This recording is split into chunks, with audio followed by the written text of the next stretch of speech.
Today, we're diving into the absolutely shocking story of Nannie Doss. She looked like anyone's sweet grandmother, but behind that warm smile, she was hiding a decades-long secret, a secret that made her one of America's most prolific female serial killers. And that's really the central chilling question here, isn't it? How on earth does a woman who seemed to be looking for the perfect love story end up leaving a trail of bodies in her wake? Let's just start with a number: 11. Between the 1920s and 1954, Nannie Doss was responsible for the deaths of 11 different people. And the most disturbing part?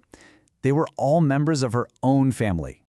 You know, the press had a field day trying to label her. They called her the Giggling Granny because she was always smiling and laughing while confessing. But they also called her the Lonely Hearts Killer, which hints at the much darker method behind her crimes. Each one of these nicknames just shows you another piece of this bizarre and terrifying puzzle. So to really understand how this all happened, we need to get a clearer picture of who Nannie Doss actually was. The official list of her victims is, well, it's just staggering. When she was finally caught, Nannie confessed to killing a shocking number of her closest relatives, including 4 out of her 5 husbands. This wasn't random violence. This was methodical, and it was shockingly personal. But how does someone become this person? To even begin to understand that, we have to go all the way back to the beginning and look at the things in her early life that might have shaped her. Nannie's childhood was anything but happy. Her father was described as incredibly controlling and abusive. He forced the kids to work on the family farm instead of going to school. On top of that, she had a pretty bad head injury as a little girl, something she later blamed for lifelong headaches and mental instability. So her only escape from all this was to bury herself in the fantasy world of her mother's romance magazines. And this, right here, this really shows you the two sides of her life. Publicly, she always said she was just searching for the real romance of life. But privately, her real methods were arsenic and collecting life insurance money. So now we get to her adult life, and this is where she puts that twisted vision of romance into deadly action.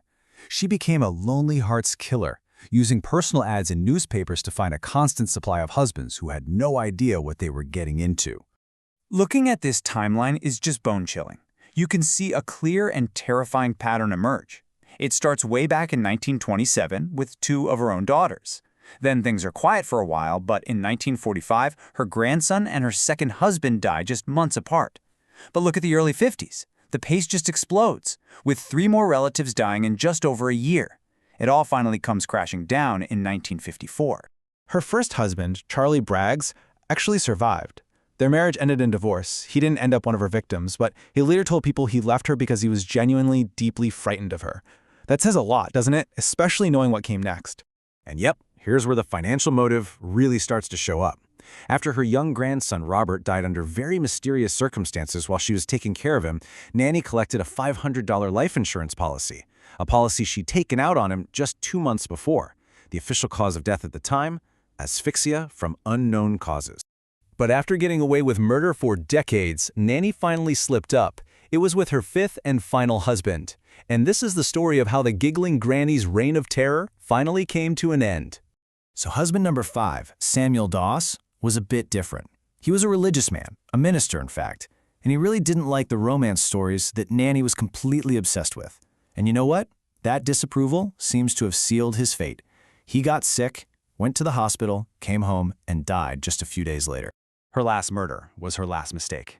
You see, unlike all the other deaths, Samuel's doctor was suspicious. He thought something was off and ordered an autopsy. And that autopsy was the key that unlocked everything. It revealed a huge amount of arsenic in Samuel's system, and that led the police right to Nannie's door. The deadly secret was finally out. And once she was in custody, the whole horrifying story just began to pour out of her. It was a confession that shocked even the most seasoned investigators, not to mention the entire country. I mean, just look at the full scope of her crimes. It's almost unbelievable. She admitted to killing 4 husbands, her own children, her own grandchildren, her mother, her sister, and even a mother-in-law. It was a lifetime spent betraying and murdering the people closest to her. In the end, Nannie pled guilty to murdering Samuel Doss, and the state of Oklahoma just focused its case on that one death. Interestingly, they decided against going for the death penalty because she was a woman. So she was sentenced to life in prison. She ended up dying there from leukemia about 10 years later in 1965. So, what are we supposed to make of all this? Was Nannie Doss a tragic victim of a traumatic childhood who just snapped, or was she a cold, calculating master of deception all along? Her story really leaves us with this one deeply unsettling question. How well do we ever really know the people we love?